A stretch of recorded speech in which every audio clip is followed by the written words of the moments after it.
বন্ধুরা, ideal education সেন্টারে তোমাদের সকলকে স্বাগত জানাই। আজ আমি আলোচনা করব পুঁইমাচা গল্পের দ্বিতীয় পর্বের আলোচনা। প্রথম পর্বে আমরা আলোচনা যেখানে শেষ করেছিলাম সেখান থেকেই আমরা দ্বিতীয় পর্বের আলোচনা শুরু করব। তার আগে আমরা প্রথম পর্বে আমরা কোথায় শেষ করেছি সেই জায়গাটা আমরা একটু জেনে নেব এবং প্রথম পর্বে কি কি আলোচনা আমরা করেছি সেটা সংক্ষিপ্ত আকারে আমরা একটু জেনে নেব তোমাদের সুবিধার্থে। প্রথম পর্বে আমরা দেখেছিলাম যে বিষয়হরি ও অন্নপূর্ণা তাদের মধ্যে কথোপকথন চলছিল। বিষয়হরি খেজুরের রস নেয়ার জন্য তার স্ত্রীর কাছে বাটি বা ঘটি চায়, কিন্তু সে দিতে চায় না। তারপরে দেখা যায় যে সে নিজে নিজেই বাটি বের করে সে যখন বাইরে বেরিয়ে যাবে খিড়কি দিয়ে, তখন দেখে তার মেয়ে খেন্তি কিছু পুঁইশাক নিয়ে এসছে এবং আর এক মেয়ে কিছু পুঁইশাকের পাতা দিয়ে ঢাকা কিছু জিনিস নিয়ে এসছে, অর্থাৎ সেটাই ছিল চিংড়ি মাছ, অর্থাৎ পুঁইশাক চিংড়ি মাছ নিয়ে এসছে। তাই নিয়ে তার মা খুব রাগ করে, অন্নপূর্ণা রাগ করে এবং সেগুলোকে ফেলে দিতে বলে। সে পরে মা সে তার মেয়ের কষ্ট বুঝতে পেরে, অর্থাৎ মেয়ে খেন্তি পুঁইশাক খুব ভালোবাসে, তাই সে আবার সেগুলোকে সকলের আড়ালে খুঁটে নিয়ে গিয়ে আবার রান্না করে এবং খেন্তিকে দুপুরবেলা খেতে দেয়। খেন্তি খুব আনন্দ সহকারে খায়। তখন অন্নপূর্ণার চোখে জল চলে আসে আর সে সেই জলটা লুকানোর জন্য চালের বাতায় গোজা ডালা থেকে শুকনো লঙ্কা পাড়তে লাগলো। এই পর্যন্তই কিন্তু আমরা আগের দিন পড়েছিলাম বা আলোচনা করেছিলাম। আজকে আমরা তারপর থেকে আলোচনা শুরু করব। যাই হোক, শুরু করছি আজকের আলোচনা। কালী মায়ের চণ্ডীমণ্ডপে সেদিন বৈকালবেলা সহায় হরির ডাক পড়িল, অর্থাৎ কালী মণ্ডপে যে মিটিংয়ের কথা ছিল সেটায় সহায় হরির ডাক পড়ল। সংক্ষিপ্ত ভূমিকা ফাঁদিবার পর কালীময় উত্তেজিত সুরে বলিলেন, সেসব দিন কি আর আছে ভায়া? এই ধরো কেষ্ট মুকুট যে স্বভাব নইলে পাত্র দেব না, স্বভাব নইলে পাত্র দেব না করে কি কাণ্ডটাই করলে। অবশেষে কিনা হরির ছেলেটাকে ধরে পড়ে মেয়ের বিয়ে দেয়। তবে রক্ষ তারা কি স্বভাব! রাম বল ৬-৭ পুরুষে ভঙ্গ, পচা ক্ষত্রিয়। পরে সুর নরম করিয়া বলিলেন, তার সমাজের সেসব শাসনের দিন কি আর আছে? দিন দিন চলে যাচ্ছে, অর্থাৎ কিছু উদাহরণ কালীময় দিল এবং তারপরে বলছে তার সমাজে সেসব শাসনের দিন কি আর আছে, অর্থাৎ সমাজকে এখন আর শাসন করা সেভাবে যায় না, কারণ সেই দিনটা আর এখন নেই। দিন দিন চলে যাচ্ছে, বেশি দূর যাই কেন, এই যে তোমার মেয়েটি ১৩ বছরের। সহায়রী বাধা দিয়া বলিতে গেলেন, এই শ্রাবণে ১৩ই, অর্থাৎ সহায়রীর মেয়ে অর্থাৎ খেন্তির কথা এখানে বলা হচ্ছে যে তোমার মেয়ে ১৩ বছর হয়ে গেল, তোমার তবু এখনো বিয়ে দিচ্ছ না, এই কথাটাই হয়তো বলতে যাচ্ছিল। আর তখন সহায়রী তাকে বাধা দিয়ে বলল যে এখনো ১৩ হয়নি, ১৩ এই শ্রাবণে হবে, অর্থাৎ মেয়ের বয়সটা কিন্তু এখানে চেপে গেল। যাই হোক, আহা ১৩ আর মূলয় তফাৎ কিসের শুনি? বলছে ১৩ আর মূলয় তফাৎ কিসের? ১৩ আর মূলয় তফাৎটা কিসের? আর সে ১৩ই হোক, চাই ১৬ই হোক, চাই ৮৫ই হোক, তাতে আমাদের দরকার নেই। সে তোমার হিসেব তোমার কাছে, কিন্তু পাত্রর আশীর্বাদ হয়ে গেল, তুমি বেঁকে বসলে কি জন্যে শুনি? বলছে মেয়ের তো আশীর্বাদ হয়ে গেছিল, তাহলে তুমি কেন বেঁকে বসলে, অর্থাৎ কেন বিয়েটা দিলে না? ও তো একরকম উচ্চগণ্ড করা মেয়ে, অর্থাৎ যে মেয়ের বিয়ে ঠিক হওয়ার পর আশীর্বাদ হওয়ার পর বিয়ে হয় না তাকে উচ্চগণ্ড বলে সমাজে নামাঙ্কিত করা হয় এবং তাকে অন্য চোখে সমাজে দেখা হয়। আশীর্বাদ হও যা, বিয়ে হও তা, ৭ পাকের যা বাকি, এই তো। সমাজে বসে এসব কাজগুলো তুমি যে করবে আর আমরা বসে বসে দেখব, এ তুমি মনে ভেবো না। সমাজের বামুনদের যদি জাত মারবার ইচ্ছে না থাকে, মেয়ের বিয়ের বন্দোবস্ত করে ফেলো। পাত্তর রাজপুত্র না হলে পাত্তর মেলে না। একটু প্রশ্ন করছে, এত পাত্তর করছো, রাজপুত্র না হলে কি তোমার পাত্র মিলছে না? অর্থাৎ এখনো সময় আছে, তুমি তোমার যদি যে ব্রাহ্মণ সেই ব্রাহ্মণ জাতটা মারতে না চাও বা হারাতে না চাও, তাহলে কিন্তু এখনো সময় আছে, মেয়ের সময় মতন বিয়ে দাও। আর এত পাত্র রাজপুত্র করে বেড়াও না, যা পাও সেটাই তাতেই বিয়ে দেওয়ার ব্যবস্থা করো। এই কথাটাই হয়তো বোঝাতে চাইছে। গরিব মানুষ দিতে থুতে পারবে না বলেই শ্রীমন্ত মজুমদারের ছেলেকে ঠিক করে দিলাম। লেখাপড়া নাই বা জানলো, জজ ম্যাজিস্ট্রার না হলে কি মানুষ হয় না? বলছে সে নয় লেখাপড়া জানে না, জজ ম্যাজিস্ট্রার না হলে কি আর মানুষ হয় না? দেনা পাওনা তাকে দিতে হবে না, অর্থাৎ দেনা পাওনা কিছু না দিয়াই শ্রীমন্ত মজুমদারের ছেলে বিয়েতে রাজি হয়েছিল। দিব্যি বাড়ি বাগান পুকুর, শুনলাম এবার নাকি কুড়ির জমিতে 4টি আমন ধানও করেছে। ব্যাস রাজার হাল। দুই ভাইয়ের অভাব কি? বলছে বাড়ি আছে, বাগান পুকুর আছে, আবার আমন ধানও করেছে, এবার দুই ভাই, তাতে অভাবটা কিসে? রাজার হাল এখানে। ইতিহাসটা হইতেছে এই যে, মণিগায়ের উক্ত মজুমদার মহাশয়ের পুত্রটি কালীময়ী ঠিক করিয়া দেন, অর্থাৎ এই কালীময়ী যে আজকে বিচার করছে এই সহায়রীর, সেই কিন্তু এই সীমান্ত মজুমদারের ছেলের সঙ্গে বিষয়হরির মেয়ের বিয়ে ঠিক করেছিল। তাই তার এত কিন্তু মানে খারাপ লাগছে, বা সে এত মিটিংয়ের মধ্যে এত কিছু সহায়রীকে কথা শোনাচ্ছে। কেন কালীময় মাথা ব্যথা করিয়া সহায়রীর মেয়ের বিয়ের সম্বন্ধ মজুমদার মহাশয়ের ছেলের সঙ্গে ঠিক করিতে গেলেন, তাহার কারণ নির্দেশ করিতে যাইয়া কেহ কেহ বলেন যে কালীময় নাকি মজুমদার মহাশয়ের কাছে অনেক টাকা ধারেন, অর্থাৎ কালীময় নাকি মজুমদার মহাশয়ের কাছ থেকে অনেক টাকা ধার করেছিল, অনেক দিনের সুদ পর্যন্ত বাকি, শীঘ্র নালিশ হইবে ইত্যাদি। মানে অনেক দিন পর্যন্ত সুদও দেয় না, এই জন্য সে ওই বিষয়হরির মেয়ের সঙ্গে তার ছেলের বিয়ে ঠিক করে দিয়েছিল, অর্থাৎ তার সুদের হাত থেকে বা ঋণের হাত থেকে বাঁচার জন্য। এ গুজব যে শুধু অবান্তর তাহাই নহে, ইহার কোনো ভিত্তি আছে বলিয়াও মনে হয় না। ইহা দুষ্টু পক্ষের রটনা মাত্র, অর্থাৎ এর কোনো ভিত্তি নেই। এটা হচ্ছে যারা শয়তান বা দুষ্টু, তারাই কিন্তু এটা রটিয়েছে, এটা বলা হচ্ছে। যাই হোক, পাত্রপক্ষ আশীর্বাদ করিয়া যাওয়ার দিন কতক পরে সহায়রী টের পান পাত্রটি কয়েক মাস পূর্বে নিজের গ্রামে কি একটা করিবার ফলে গ্রামের এক কুম্ভকার বধূর আত্মীয় স্বজনের হাতে বেদম প্রহার খাইয়া কিছুদিন নাকি শয্যাগত ছিল। অর্থাৎ যে পাত্রর সঙ্গে বিষয়হরির মেয়ে অর্থাৎ খেন্তির বিয়ে ঠিক হয়েছিল, সেই ছেলেটি অর্থাৎ শ্রীমন্ত মজুমদারের ছেলেটি নাকি দুশ্চরিত্র, লম্পট। সে তার গ্রামেরই কোনো এক বধূর সঙ্গে, কুম্ভকার বধূর সঙ্গে কোনো খারাপ কিছু করতে গিয়ে ধরা পড়ে এবং তার আত্মীয় স্বজনের কাছে বেদম মার খায়, এবং তার জন্য তাকে কিছুদিন বিছানায়ও কাটাতে হয়, এত মার খেয়েছিল আর কি। এরকম পাত্রে মেয়ে দিবার প্রস্তাব মনপুত না হওয়ায় সহায়রী সে সম্বন্ধ ভাঙিয়া দেন।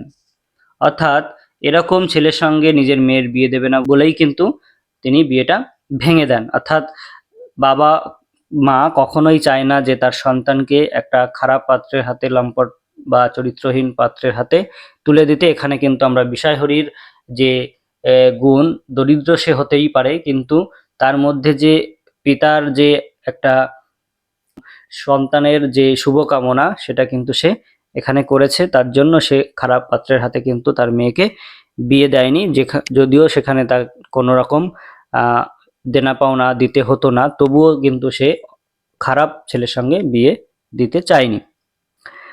দিন দুই পরের কথা, সকালে উঠিয়া সহায়রী উঠানে বাতাবি লেবু গাছের ফাঁক দিয়া যেটুকু নিতান্ত কচি রাঙা রৌদ্র আসিয়াছিল, তাহারই আতপে বসিয়া আপন মনে তামাক টানিতেছেন।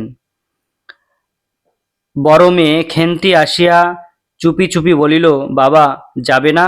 মা ঘাটে গেল। অর্থাৎ কোনো একটা জায়গায় এই বাপ বেটির যাওয়ার কথা রয়েছে, সেখানে যাবে কিন্তু যেতে পারছে না, কারণ যতক্ষণ তার মা অর্থাৎ অন্নপূর্ণা রয়েছে ততক্ষণ যাবে না। যখন অন্নপূর্ণাও ঘাটে চলে গেছে, তখন এসে বলছে এখন যেতে হবে বাবা। সহায়রী একবার বাড়ির পাশে ঘাটের পথের দিকে কি জানি কেন চাহিয়া দেখিলেন, অর্থাৎ বউ কোথায় আছে একটু দেখে নিল। পরে নিম্নস্বরে বলিলেন, যা শিগগির শাবলখানা নিয়ে আয় দেখি। অর্থাৎ শাবল নিয়ে তারা কোথাও যাবে। কথা শেষ করিয়া তিনি উৎকণ্ঠার সহিত জোরে জোরে তামাক টানিতে লাগিলেন এবং পুনরায় একবার কি জানি কেন খিড়কির দিকে সতর্ক দৃষ্টি নিক্ষেপ করিলেন এবং দরজার দিকে এবং সতর্কভাবে দেখলো যে কেউ আসছে কিনা, অর্থাৎ বউ আসছে কিনা। যেহেতু বউকে ভয় পায় তার জন্য একটু সতর্ক হয়ে নিল। ইতিমধ্যে প্রকাণ্ড ভারী একটা লোহার শাবল 2 হাত দিয়া আঁকড়াইয়া ধরিয়া খেন্তি আসিয়া পড়িল, অর্থাৎ খেন্তি শাবল নিয়ে চলে আসলো। তৎপরে পিতা পুত্রীতে সন্তর্পণে সম্মুখের দরজা দিয়া বাহির হইয়া গেল। তাড়াতাড়ি করে তারা দুইজন সামনের দরজা দিয়ে বেরিয়ে গেল। ইহাদের ভাব দেখিয়া মনে হইতেছিল ইহারা কাহারও ঘরে শীত দিবার উদ্দেশ্যে চলিয়াছে, অর্থাৎ এমনভাবে তারা যাচ্ছে যেন মনে হচ্ছে কোনো বাড়িতে তারা চুরি করবে। আর শীত কাটা মানে হচ্ছে মাটি খুঁড়ে সেই ঘরে প্রবেশ করে সেখান থেকে চুরি করা। এই শীত কেটে চোরেরা কিন্তু এইভাবে অনেক চুরি করে, গ্রামগঞ্জে দেখা যায়। অন্নপূর্ণা স্নান করিয়া সবে কাপড় ছাড়িয়া উনুন ধরাইবার জোগাড় করিতেছেন। মুখুজ্জে বাড়ির ছোট খুকি দুর্গা আসিয়া বলিল, খুড়িমা, মা বলে দিলে খুড়িমাকে গিয়ে বল মাছ হবে না, তুমি আমাদের নবান্নটা মেখে আর ইতুর ঘটগুলো বার করে দিয়ে আসবে। অর্থাৎ যখন সে বাড়িতে উনান জ্বালাতে যাবে রান্না করার জন্য, তখন এক মুখুজ্জে বাড়ির ছোট একটা মেয়ে সে এসে, তার নাম হচ্ছে দুর্গা, সে এসে তাকে ডাকলো এবং বলল যে মা বলে দিয়েছে তোমাকে নিয়ে যেতে নবান্ন মাখতে হবে এবং ইতুর ঘটগুলো বার করতে হবে। মা ছবে না কোনো একটা কারণের জন্য, তার মা ছুতে পারছে না, তাই এই খুড়িমাকে ডাকতে পাঠিয়েছে আর কি। খুড়িমা বলতে এখানে অন্নপূর্ণা। মুখুজ্জে বাড়ি ও পাড়ায় যাইবার পথের বাধারে এক জায়গায় শ্যাওড়া বনভাট রাংচিতা বনচালতা গাছের ঘন বন, শীতের সকালে এক প্রকার লতা পাতার ঘন গন্ধ বন হইতে বাহির হইতেছিলা। একটা লেজ ঝোলা হলদে পাখি আমড়া গাছের এ ডাল হইতে ও ডালে যাইতেছে। অর্থাৎ যে রাস্তা দিয়ে যেতে হবে সেই রাস্তার বর্ণনাটা আমরা এখানে দেখলাম। আর এখান থেকে প্রশ্ন কিন্তু আসতে পারে, লেজ ঝোলা হলদে পাখি কোন গাছে এক ডাল থেকে আরেক ডালে যাচ্ছিল, বা প্রশ্নটা আরও একটু ঘুরিয়ে দিতে পারে যে আমড়া গাছে কি রঙের পাখি ডাল থেকে ও ডালে যাচ্ছিল। আরও প্রশ্ন আসতে পারে যে মুখুজ্জে বাড়ি ওই পাড়ায় যাবার পথে কি কি গাছ পড়ে। দুর্গা আঙুল দিয়া দেখাইয়া বলিল, খুড়িমা, খুড়িমা, ওই যে কেমন পাখিটা, মানে পাখিটাকে দেখাচ্ছে। পাখি দেখিতে গিয়া অন্নপূর্ণা কিন্তু আর একটা জিনিস লক্ষ্য করিলেন। যখন পাখি দেখতে গেল আর একটা কিছু সে লক্ষ্য করলো, ঘন বনটার মধ্যে কোথায় এতক্ষণ খুব খুব করিয়া আওয়াজ হইতেছিল। অর্থাৎ বাপ বেটি কোনো একটা এই বনের মধ্যে গিয়ে তারা কিন্তু মেটে আলু খুঁড়ছে আর কি শাবল দিয়ে, সেটার আওয়াজটা কিন্তু আমাদের এই অন্নপূর্ণা কিন্তু টের পেল। কে যেন কি খুঁড়িতেছে, দুর্গার কথার পরেই হঠাৎ সেটা বন্ধ হইয়া গেল। অর্থাৎ দুর্গা যখন কথা বলে উঠলো তখন তারা কিন্তু চুপ করে গেল, অর্থাৎ খোঁড়াটা বন্ধ করলো। অন্নপূর্ণা সেখানে খানিকক্ষণ থমকিয়া দাঁড়াইলেন, পরে চলিতে আরম্ভ করিলেন। তাহার খানিক দূর যাইতে বনের মধ্যে পুনরায় খুব খুব শব্দ আরম্ভ হইল। অর্থাৎ বাপ বেটি কিন্তু টের পেয়েছিল এখানে অন্নপূর্ণা রয়েছে, তাই তারা চুপ করে গেছিল, এবং যখন আবার তারা রওনা দিল বা কোনো একটা লোক আসছে দেখে তারা কিন্তু চুপ করে গেছিল, যেহেতু তারা চুরি করছে জিনিসটা, তাই তারা চুপ করে গেল। আবার যখন লোকগুলো দূরে চলে গেল বা অন্নপূর্ণা এবং দুর্গা চলে গেল, তখন তারা আবার খুব খুব করে শব্দ করে খুঁড়তে শুরু করলো। কাজ করিয়া ফিরিতে অন্নপূর্ণার কিছু বিলম্ব হইল, অর্থাৎ কাজ করে ওই বাড়ি থেকে কাজটা করে আসতে দেরি হয়ে গেল। বিলম্ব বলতে দেরি। বাড়ি ফিরিয়া দেখিলেন খেন্তি উঠানে রৌদ্রে বসিয়া তেলের বাটি সম্মুখে লইয়া খোপা খুলিতেছে। তিনি তীক্ষ্ণ দৃষ্টিতে মেয়ের দিকে চাহিয়া দেখিয়া বলিলেন, এখনো নাইতে যাসনি যে, কোথায় ছিলি এতক্ষণ? খেন্তি তাড়াতাড়ি উত্তর দিল, এই যে যাই মা, এক্ষুনি যাবো আর আসবো। অর্থাৎ মায়ের কথাটা এড়িয়ে গিয়ে বলছে এখনই যাচ্ছি। খেন্তি স্নান করিতে যাইবার একটুখানি পরেই সহায়নী সোৎসাহে 15-16 সের ভারী একটা মেটে আলু ঘাড়ে করিয়া কোথা হইতে আসিয়া উপস্থিত হইলেন। অর্থাৎ কিছুক্ষণ পরে সহায়রী 15-16 কেজির একটা সের বলতে কেজি, 15-16 কেজির ভারী একটা মেটে আলু ঘাড়ে করে নিয়ে আসলো এবং সম্মুখে স্ত্রীকে দেখিয়া কৈফিয়তের দৃষ্টিতে সেই দিকে চাহিয়াই বলিয়া উঠিলেন, ওই যে পাড়ার ময়সা চৌকিদার রোজই বলে, কর্তা ঠাকুর, তোমার বাপ থাকতে তবু মাসে মাসে এদিকে তোমাদের পায়ের ধুলো পড়তো, তা আজকাল তো তোমরা আর আসো না। এই বেড়ার গায়ে মেটে আলু করে রেখেছি, তা দাদা ঠাকুর বরং, অর্থাৎ বউ কিছু জিজ্ঞেস করার আগেই সে কিন্তু আহ, নিজেরটা বলে দিল, অর্থাৎ সাপাইটা দিয়ে দিল, কারণ জানে যে বউ কিন্তু জিজ্ঞেস করবে কোথা থেকে নিয়ে এসছো, কি বৃত্তান্ত, তাই নিজে আগে থেকেই একটা মিথ্যে কথা সাজিয়ে বউকে বলে দিল। অন্নপূর্ণা স্থির দৃষ্টিতে স্বামীকে অন্নপূর্ণা স্থির দৃষ্টিতে স্বামীর দিকে চাহিয়া বলিলেন, বরজপোতার বনের মধ্যে বসে খানিক আগে কি করছিলে শুনি? মানে ও টের পেয়ে তো আগে থেকেই টের পেয়েছে, তাই বলছে ওই বরজপোতার বনের মধ্যে বসে কি করছিলে? সহায় হরি অবাক হইয়া বলিলেন, আমি? না, আমি কখন? কখনো না, এই তো আমি। সহায় হরির ভাব দেখিয়া মনে হইতেছিল তিনি এইমাত্র আকাশ হইতে পড়িয়াছেন, অর্থাৎ না জানার ভান করার চেষ্টা করছেন বইয়ের সামনে, যাতে বইয়ের কাছে ধরা না পড়ে। অন্নপূর্ণা পূর্বের মতনই স্থির দৃষ্টিতে স্বামীর দিকে চাহিয়া বলিলেন, চুরি তো করবেই, তিনকাল গিয়েছে, এককাল আছে, মিথ্যা কথাগুলো আর এখন বলো না। বলছে চুরিও করছো, আবার এদিকে মিথ্যা কথাও বলছো। আমি সব জানি, মনে ভেবেছিলে আপদ ঘাটে গিয়েছে, আর কি, দুর্গার মা ডেকে পাঠিয়েছিল, ও পাড়ায় যাচ্ছি শুনলাম, বরজপোতার বনের মধ্যে কি সব খুব খুব শব্দ। তখনই আমি বুঝতে পেরেছি, অর্থাৎ তখনই বুঝতে পেরেছিল, সাড়া পেয়ে শব্দ বন্ধ হয়ে গেল, যেই আবার খানিক দূর গেলাম, আবার দেখি শব্দ। তোমার তো ইহকালও নেই, পরকালও নেই, চুরি করতে, ডাকাতি করতে, যা করতে ইচ্ছে হয় করো, কিন্তু মেয়েটাকে আবার এর মধ্যে নিয়ে গিয়ে ওর মাথা খাওয়া কিসের জন্য? বলছে তোমার তো আর তিন কাল গিয়ে এককাল রয়েছে, তুমি চুরি করবা, ডাকাতি করবা, যা খুশি মিথ্যা কথা বলবা, যা খুশি করো, কিন্তু এইসবের মধ্যে আবার মেয়েটাকে কেন তুমি জড়াচ্ছ, বা মেয়েটাকে দিয়েও কেন পাপ করাচ্ছ? সহায়রী হাত নাড়িয়া বরজপোতায় তাহার উপস্থিত থাকার বিরুদ্ধে কতকগুলি প্রমাণ উত্থাপন করিবার চেষ্টা করিতে গেলেন, কিন্তু স্ত্রীর চোখের দৃষ্টির সামনে তাহার বেশি কথাও যোগাইল না, বা কথিত উক্তিগুলির মধ্যে কোনো পূর্বাপর্য সম্বন্ধ খুঁজিয়া পাওয়া গেল না, অর্থাৎ মিথ্যে কথা বলে সে ধরা খেয়েই গেল। আধ ঘন্টা পরে খেন্তি স্নান সারিয়া বাড়ি ঢুকিলা, সম্মুখস্থ মেটে আলুর দিকে একবার আর চোখে চাহিয়াই নিরীহ মুখে উঠানের আনলায় অত্যন্ত মনোযোগের সহিত কাপড় মেলিয়া দিতেছিল। অন্নপূর্ণা ডাকিলেন, খেন্তি, এদিকে একবার আয় তো, শুনে যা। মায়ের ডাক শুনিয়া খেন্তির মুখ শুকাইয়া গেল। সে ইতস্তত করিতে করিতে মার নিকটে আসিলে তিনি জিজ্ঞাসা করিলেন, এই মেটে আলুটা দুজনে মিলে তুলে এনেছিস না?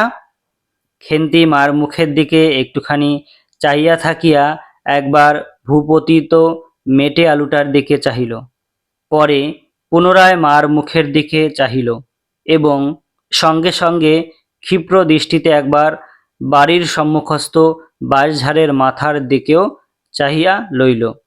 তাহার কপালে বিন্দু বিন্দু ঘাম দেখা দিল, কিন্তু মুখ দিয়া কথা বাহির হইল না, অর্থাৎ সে টেনশনে পড়ে গেছে, এখন মাকে কি জবাব দেবে? বাবাও রয়েছে, মাও রয়েছে, এবার মা মানে সত্য কথা বলবে কি মিথ্যা কথা বলবো, কি বলবে বুঝতে পারছে না।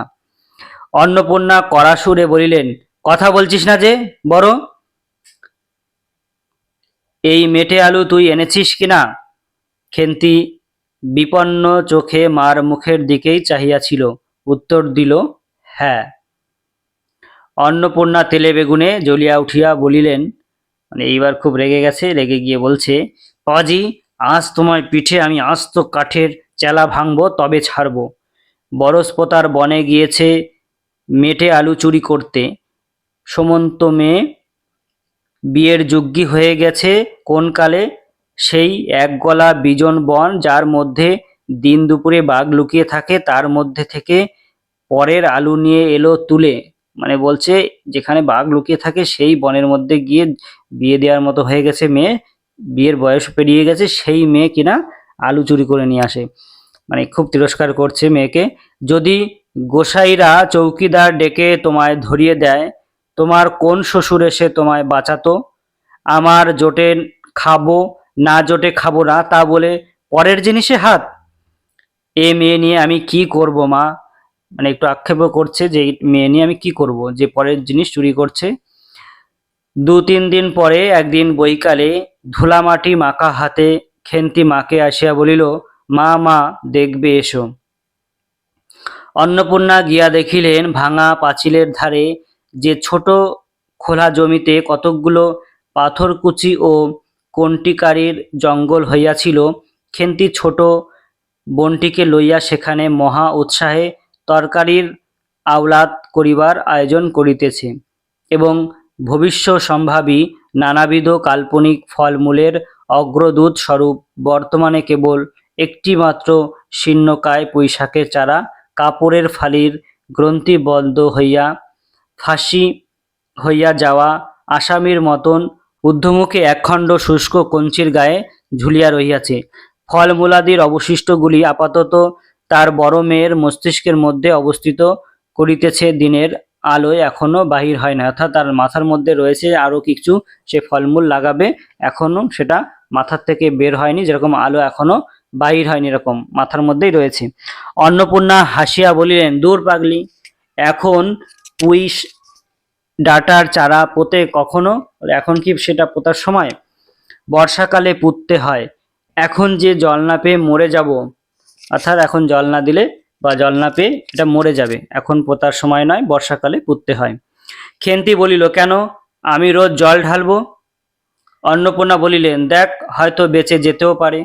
আজকাল রাতে খুব শিশির হয়, খুব শীত পড়িয়াছে। সকালে উঠিয়া সহায়রী দেখিলেন তাহার 2 ছোট মেয়ে দোলাই গায়ে বাঁধিয়া রোদ উঠিবার প্রত্যাশায় উঠানের কাঁঠাল তলায় দাঁড়াইয়া আছে। অর্থাৎ 2 মেয়ে দোলাই গায়ে বাঁধিয়া রোদ আসার জন্য অপেক্ষা করছে কাঁঠাল তলায় গিয়ে। একটা ভাঙা ঝুড়ি কুড়িয়া খেন্তি শীতে কাঁপিতে কাঁপিতে মুখুজ্জে বাড়ি হইতে গোবর কুড়াইয়া আনিলা। সহায়রী বললেন, হ্যাঁ মা খেন্তি, তা সকালে উঠে জামাটা গায়ে দিতে তোর কি হয়? দেখ দেখি এই শীত, মানে শীতে জামাটা পরে যায়নি, তার জন্য বাবা বলছে, স্নেহশীল বাবা কথা বলছে। আচ্ছা দিচ্ছি বাবা, কই শীত, তেমন তো শীত নেই, এটা বলার চেষ্টা করলো। হ্যাঁ দে মা, এখনই দে, অসুখ বিসুখ 5 রকম হতে পারে, বুঝলি নে। সহায়রী বাহির হইয়া গেলেন। ভাবিতে ভাবিতে গেলেন, তিনি কি অনেক দিন মেয়ের মুখে ভালো করিয়া চাহেন নাই? খেন্তির মুখ এমন সুশ্রী হইয়া উঠিয়াছে, মানে মেয়ের দিকে অনেক দিন তাকানো হয়নি, তাই দেখছে মেয়ে খুব সুন্দর হয়ে উঠেছে। জামার ইতিহাস নিম্নলিখিত। রূপা বহু বৎসর অতীত হইল। হরিপুরের রাসের মেলা হইতে সহায়রী কালো সার্জের এই 2.5 টাকা মূল্যের জামাটি ক্রয় করিয়া আনেন। অর্থাৎ এখান থেকে প্রশ্ন আসবে যে সেই জামাটি কোথা থেকে কিনেছিল? না, হরিপুরের রাসের মেলা থেকে। জামাটির রং কেমন? না কালো। এবং জামাটি কত টাকা দিয়ে কিনেছিল? জামাটির মূল্য কত? জামাটির মূল্য হচ্ছে 2.5 টাকা। ছিঁড়িয়া যাইবার পর তাহাতে কতবার রিফু ইত্যাদি করা হইয়াছিল, অর্থাৎ জামাটা ছিঁড়ে যাওয়ার পর অনেকবার সেটাকে আবার সেলাই করা হয়েছে বা রিফু করা হয়েছে, মানে মেরামত করা হয়েছে। সম্প্রতি গত বছর হইতে খেন্তির স্বাস্থ্যোন্নতি হওয়ার দরুন জামাটি তাহার গায়ে হয় না। অর্থাৎ গত বছর সে একটু মোটাসোটা হয়ে যাওয়ার জন্য বা তার স্বাস্থ্য ভালো হওয়ার জন্য সেই জামাটা আর এখন তার হয় না। সংসারের এসব খোঁজ সহায়রী রাখিতেন না। জামার বর্তমান অবস্থা অন্নপূর্ণারও জানা ছিল না। খেন্তির নিজস্ব ভাঙা টিনের তোরঙ্গের মধ্যে উহা থাকিত। খেন্তির একটা নিজস্ব ভাঙা টিনের বাক্স ছিল, তার মধ্যে ওটা থাকত। পৌষ সংক্রান্তি সন্ধ্যাবেলা অন্নপূর্ণা একটি কাশিতে চালের গুঁড়া ময়দা ও গুড় দিয়া চটকাইতে ছিলেন, মানে গুড় দিয়ে ময়দা আর চালের গুঁড়ো দিয়ে চটকাচ্ছে, পিঠে বানাবে বলে। একটা ছোট বাটিতে 1 বাটি তেল খেন্তি কুড়ুনির নিচে একটা কলার পাত পাড়িয়া এক থালা নারকেল কুড়িতেছে, অর্থাৎ নারকেল কোড়ানি দিয়ে সে এক থালা নারকেল কোড়াচ্ছে, মানে পিঠে বানাবে বলে নারকেলের। অন্নপূর্ণা প্রথমে খেন্তির সাহায্য লইতে স্বীকৃত হন নাই, অর্থাৎ প্রথমে খেন্তির সাহায্য নিতে চায়নি, কারণ সে যেখানে সেখানে বসে বনে বাদারে ঘুরিয়া ফোরে, তাহার কাপড় চোপড় শাস্ত্রসম্মত ও শুচি নয়, এই জন্য। মানে বনে ঠনে ঘুরে বেড়ায়, এখানে ওখানে পরিষ্কার থাকে না, জামা কাপড় পরিষ্কার নয়, এই জন্য প্রথম দিকে তাকে, এই যেহেতু পুজোর পিঠে বানাবে তার জন্য তাকে প্রথম দিকে কাজে লাগাতে চায়নি। অবশেষে খেন্তি নিতান্ত ধরিয়া পরায় হাত পা ঘোরাইয়া ও শুষ্ক কাপড় পরাইয়া তাহাকে বর্তমান পদে নিযুক্ত করিয়াছেন, অর্থাৎ খেন্তি জোর করায় তাকে হাত পা ধুয়ে শুকনো কাপড় পরিয়ে তাকে এই কাজে নিযুক্ত করল। ময়দার গোলা মাখা শেষ হইলে অন্নপূর্ণা উনুনে খোলা চাপাইতে যাইতেছেন। ছোট মেয়ে রাধি হঠাৎ ডান হাতখানা পাতিয়া বলিল, মা ওই একটু, মা মানে মা একটু দাও। ছোট মেয়ে রাধি হাত পাতল। অন্নপূর্ণা বড় গামলাটা হইতে একটুখানি গোলা তুলিয়া লইয়া হাতের আঙুল পাঁচটি দ্বারা একটি বিশেষ মুদ্রা রচনা করিয়া সেটুকু রাধির প্রসারিত হাতের উপর দিলেন। মেজ মেয়ে পুটি অমনি ডান হাতখানা কাপড়ে তাড়াতাড়ি মুছিয়া লইয়া মার সামনে পাতিয়া বলিল, মা আমায় একটু, অর্থাৎ ছোট মেয়েকে দিয়েছে বলে মেজ মেয়ে পুটি সেও হাত বাড়িয়ে বলছে, মা আমাকে একটু দাও। খেন্তি সূচি বস্ত্রে নারকেল কুড়িতে কুড়িতে লুব্ধ নেত্রে মধ্যে মধ্যে এদিকে চাহিতেছিল, অর্থাৎ তারও লোভ হচ্ছে, সেও মাঝে মাঝে এদিকে তাকাচ্ছে। এ সময় খাইতে যাওয়ায় মা পাছে বকে সেই ভয়ে চুপ করিয়া রহিয়াছে, অর্থাৎ এখন সে একটা কাজ করছে, এই বা পুজোর কাজ, তাই এখন যদি খেতে সেও চায় তাহলে মা বকতে পারে, তার জন্য সে কিছু বলছে না। অন্নপূর্ণা বলিলেন, দেখি নিয়ে আয় খেন্তি ওই নারকেল মালাটা, ওতে তোর জন্য একটু রাখি। খেন্তি ক্ষিপ্র হস্তে নারিকেলের উপরের মালাখানা যাহাতে ফোঁটা নাই সেটাকে সরাইয়া দিল, অর্থাৎ এই কথা শোনার সঙ্গে সঙ্গে সে একটু খুশি হলো এবং তাড়াতাড়ি করে সে যে নারকেলের আচাটায় ফুটো নেই সেই আচাটা দিল তার জন্য, রাখার জন্য। অন্নপূর্ণা তাহাতে একটু বেশি করিয়া গোলা ঢালিয়া দিলেন।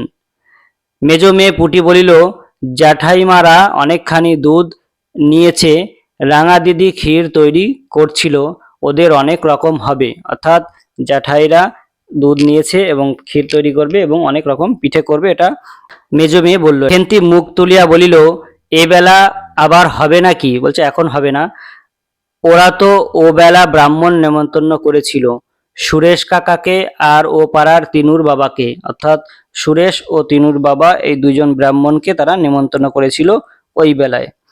ও বেলা তো পায়েস ঝোল পুলি মুক্তোক্তি এইসব হয়েছে, বলছে এখন তো পায়েস ঝোল পুলি এগুলো হয়েছে।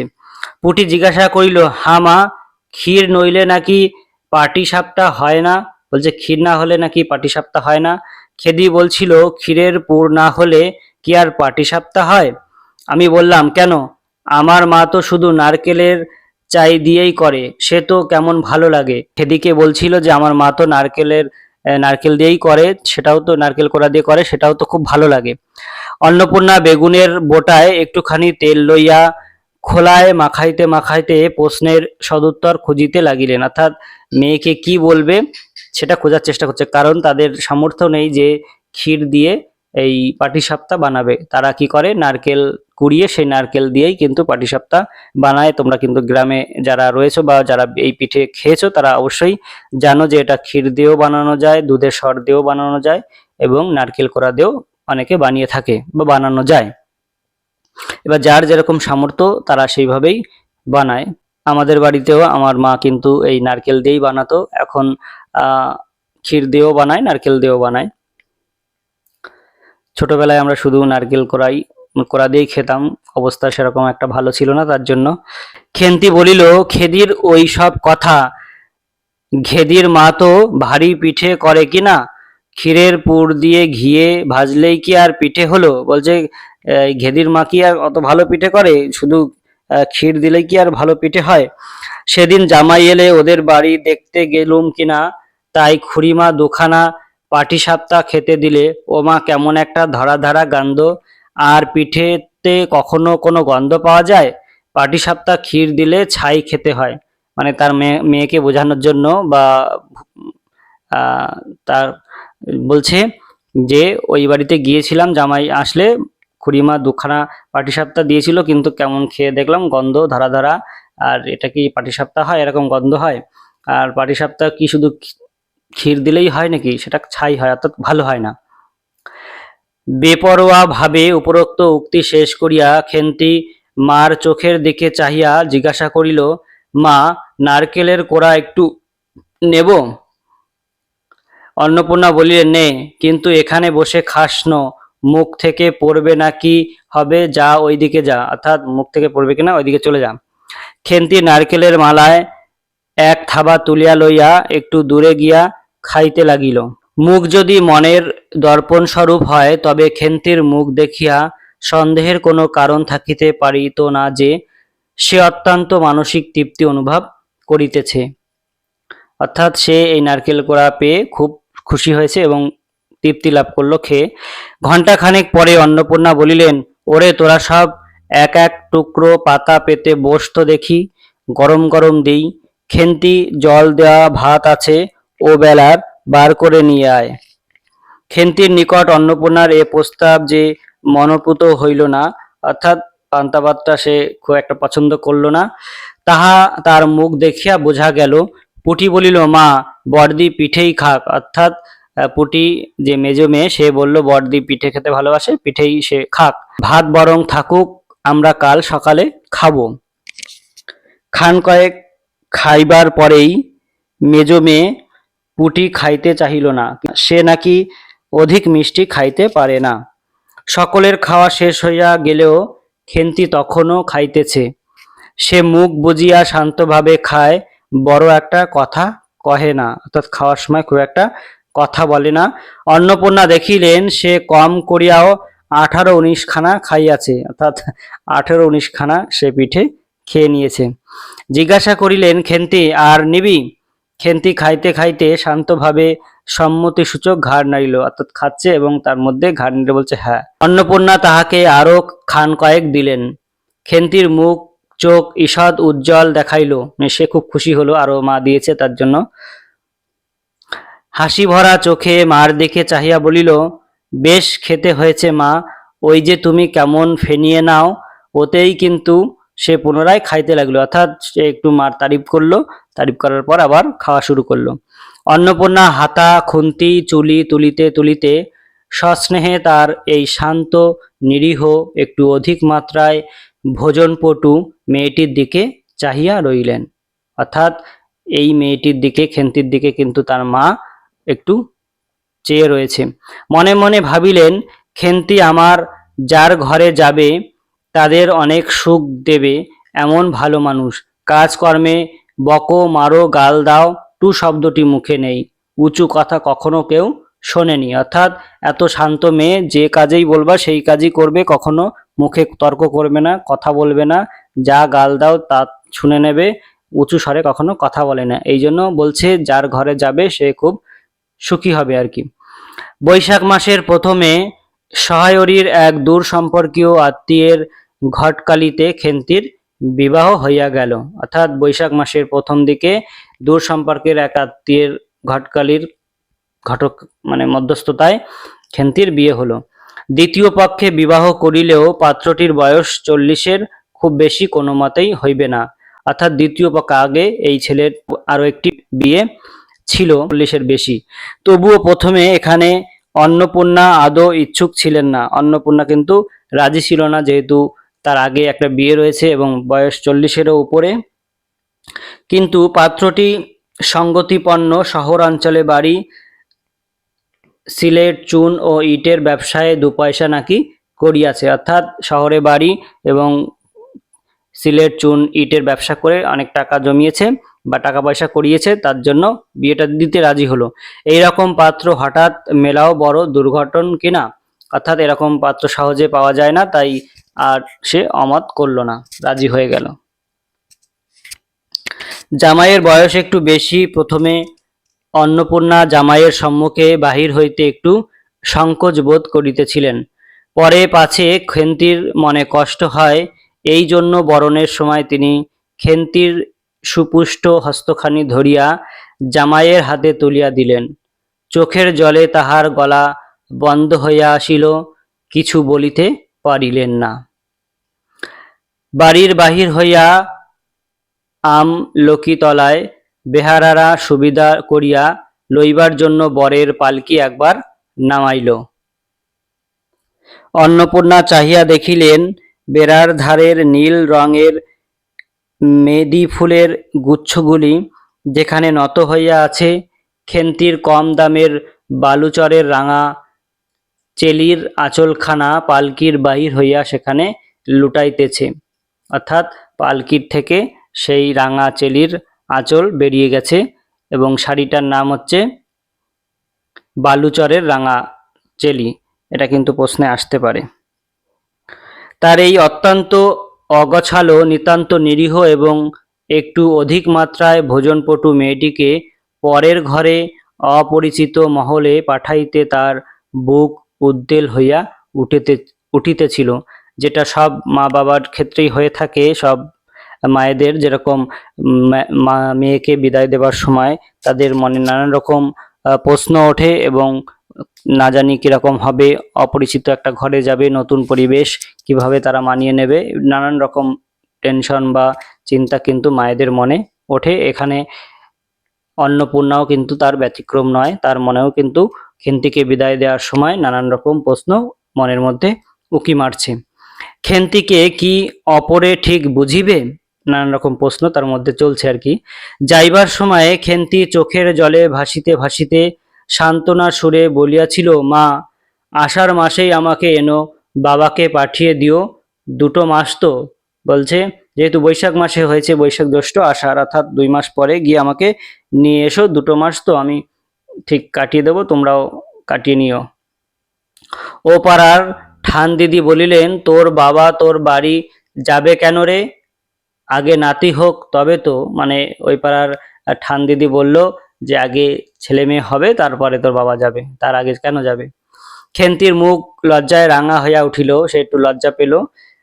জল ভরা ডাগর চোখের উপর একটুখানি লাজুক হাসির আভা মাখাইয়া সে একগুঁয়েমি সুরে বলিল, না যাবে না বইকি, দেখো তো কেমন না যান, দেখবো তো কেমন না যায়। যাই হোক বন্ধুরা, এই ভিডিওটি অনেক বড় হয়ে যাচ্ছে, তার জন্য দ্বিতীয় পর্বের আলোচনা আমি এখানেই শেষ করছি। আগামী দিন আমি তৃতীয় পর্বের আলোচনা এখান থেকেই শুরু করব এবং বাকি অংশটি এরকমভাবেই সহজ সরল ভাষায় তোমাদের বুঝিয়ে দেব।